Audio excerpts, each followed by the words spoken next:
boa tarde. O nosso tema é o cristianismo e a crise no Império Romano. O nosso grupo sou eu, Ana Luísa, o Ricardo, o Nicolas e o Davi. Do início do século I d.C. até o século IV d.C., os romanos perseguiam os cristãos e torturavam-los, tornando isso uma ação proibida. E Constantino, que era o imperador da época, queria unir os povos devido à queda do império, que estava no meio. Então ele liberou no Tratado de Milão, em 313 d.C., a permissão de culto aos cristãos.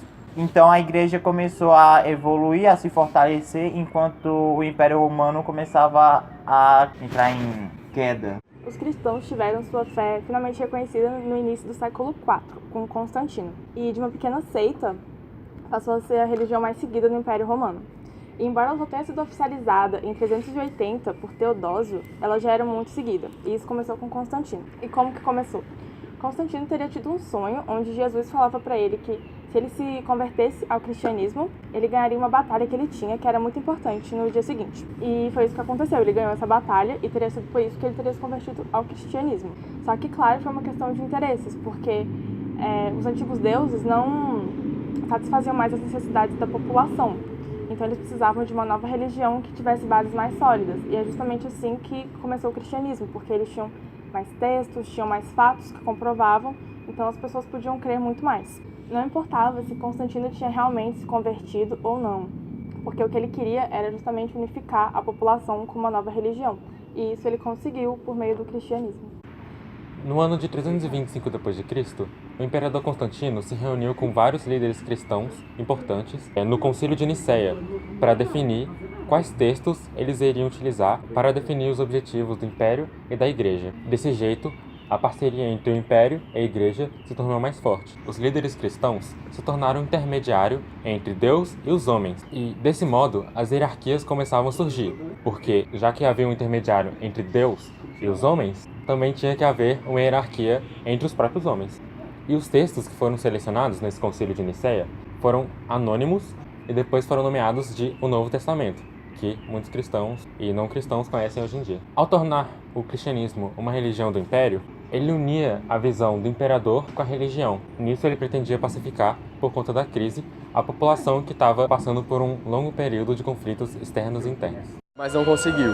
O império continuava a definhar e no início do século seguinte ruía definitivamente pelas tribos do norte e do leste. De fato, era cada vez maior a pressão entre os povos, cada vez mais numerosos e famintos que cercavam o limes, a fronteira do império. O próximo exército romano era constituído por grande parte de mercenários bárbaros tornados à pressa cidadãos, já que os romanos achavam a muitos ser legionários.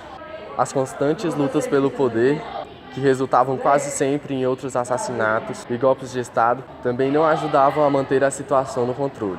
Da unidade, da disciplina, da organização e ordens afirmativas, durante séculos já nada restava. A corrupção e a incompetência já tinham minado no império. Essa lenta agonia foi reaproveitada de todos os bárbaros que vinham de todas as direções. Empurrados pela fome, destroçaram por completo as legiões romanas, destruindo e pilhando tudo o que encontravam pela frente. No entanto, habituados ao nomandismo, os bárbaros não criavam raízes facilmente. De pé, ficaram as ruínas, que ainda hoje penduram. Também a Península Ibérica foi, como todas as áreas romanizadas no Ocidente, vítima da mesma devastação por parte dos bárbaros. No entanto, ao pouparem os padres, as freiras e os conventos, eles conseguiram manter a cultura mais elevada e mais atual e moderna naquela época. E acabaram por assimilar alguns de seus costumes, como a culinária, modos de ataque, defesa, incluindo a religião. Os novos ocupantes introduziram na península uma nova forma de poder, a monarquia hereditária, e uma nova forma de organização social, o feudalismo, modelo pelo qual perdurou anos e anos.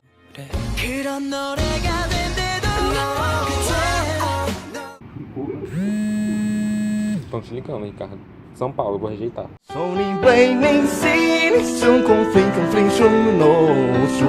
Fling to flazing, flank from so well, so